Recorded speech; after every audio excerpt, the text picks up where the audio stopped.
Hi, smart friends. Dr. Erika Garms here with WorkingSmarts. Have you ever had something rotten happen to you at work, then told somebody about it, and either was told directly to just get over it, or that was the feeling that you got in so many words that you should just stuff it, get over it? In this video, I'll share why that should not be your goal and what you should be doing instead. For the best research-based practical workplace advice, check out the new videos I post every week on this channel, so please hit subscribe and the notification bell so that you never miss a single one. I'm Dr. Erika Garms with WorkingSmarts and the Healing Work Hurts project. I know workplace bullying from the inside out, having experienced it myself, and I know how painful and long-lasting the harmful impacts can be. If you're already familiar with me and my work, then you probably have heard me say work hurts before. I don't only address workplace bullying, that is a large focus of my work, but I look at it more broadly and call the group of emotional injuries that happen in the workplace work hurts. So workplace bullying is one of those work hurts. It's a common type of work hurts, but there are other things as well, like shaming, embarrassing, stealing credit from someone, sidelining, isolating, sabotaging, cutting off communication, firing, demoting, all those things from kind of big to small, all along a continuum. And I've been sharing smart ways for individuals to overcome these work hurts in the workplace, and for organizations to learn how to build a workplace that doesn't engender those kinds of behaviors and doesn't create those opportunities for work hurts to happen. Well, during the last year, I launched a research project that asked working professionals like you what their experience with work hurts has been. I asked a number of questions. What type of work hurt have you experienced, or types? What was the impact of those work hurts on you very specifically? Have you seen other people experiencing a work hurt? What types did they experience? What was their reaction? What do you think they were doing to try to get through that experience? What were you doing when you tried to get through the experience? And if you watch till the end, you'll hear what the #1 response was to that question. What did you do to try to get through the experience? So if we're not supposed to just get over it, what are we supposed to do? We're supposed to get through it. It's not just a word difference. It's really monumental in terms of the mindset shift and then the behaviors that go along with it. When someone tells us to just get over something, what really are they saying? What do you think the pieces of the message just from someone else to you are when they say, just get over it? You need to get over it. It's been 2 years. Can't you get over that by now? What are those little micro messages? I'm going to go out on a limb here and suggest a few. I think that many times people are saying in so many words, I don't want to hear about that anymore. I've heard this story before. Nothing's going to change. I want you to learn to live with it so that you don't keep getting reignited or re-inflamed or re-upset about thinking about it each time.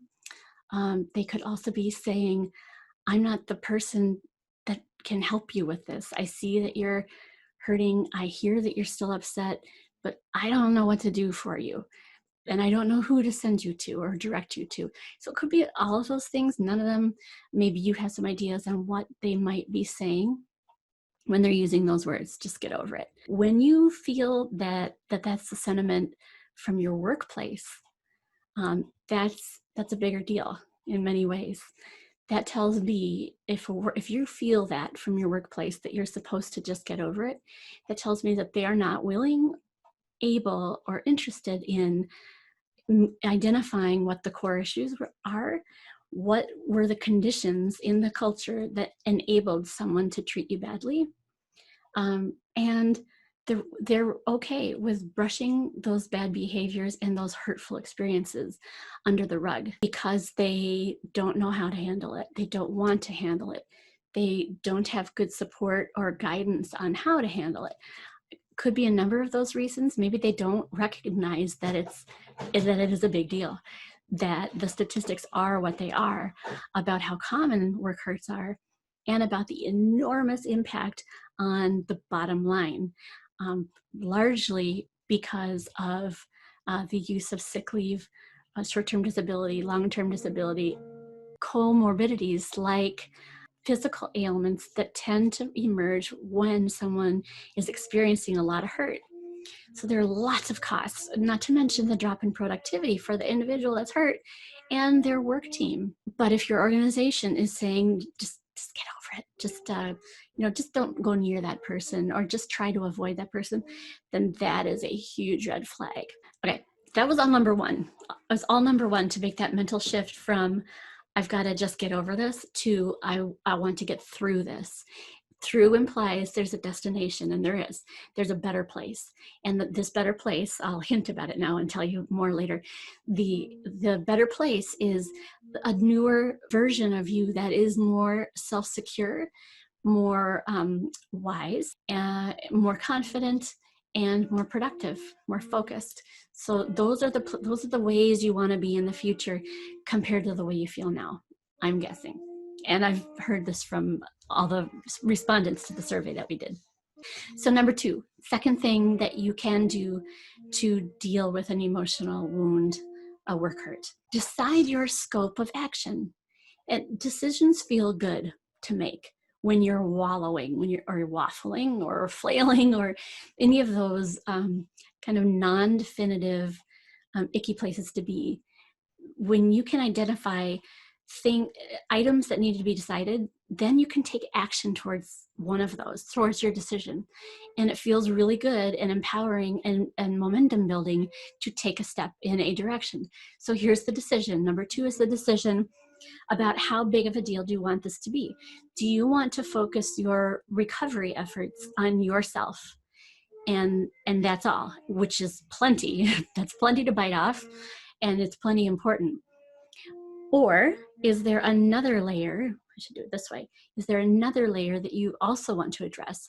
Not only do you want to focus on yourself and your own recovery, but do you want to involve HR or a management team? Or do you want to even enlarge your scope more further and decide to bring this to the executive committee or to a union rep or something like that? So how big of an impact do you want this to make? What do you have energy for? What do you have time and focus available to address? And it's not giving in if you just focus on yourself. I just know that for some of us, we want to take care of ourselves, and we don't want this to happen again. We want revenge, truth be told.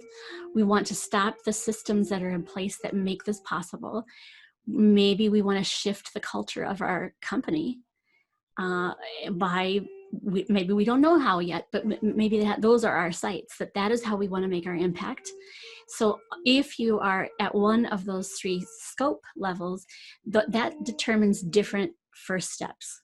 Okay, so pick your scope. You can always change it later. Just pick one for now. It'll feel good to pick one.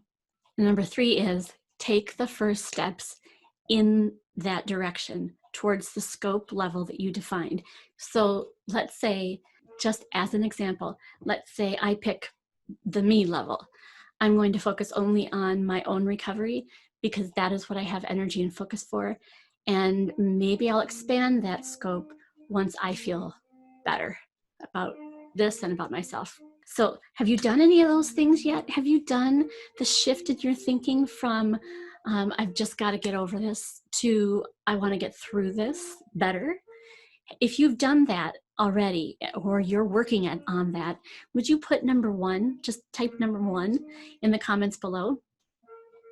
If you've already thought about or identified for yourself which level or scope you want to work towards, then put number two, just put a 2 in the comments as well. And then lastly, if you have already taken any first steps for yourself or either level of your scope, then put a number 3 in the comments.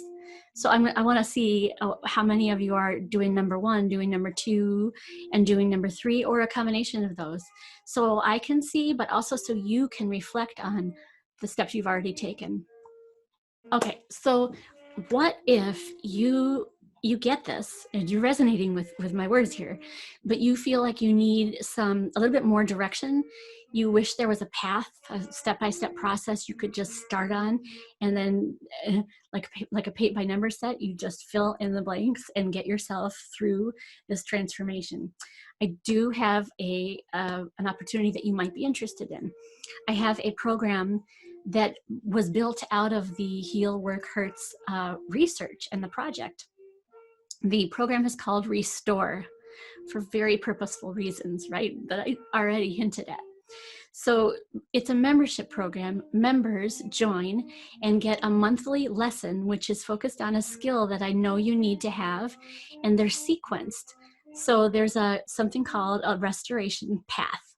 And we all start at different places along that path, but wherever you are, it'll map out what your next skill lessons need to be, what skills you need to build mentally and cognitively, emotionally, to further yourself along the journey, along the transformation to this end point where you are, again, confident, focused, and restored and productive again.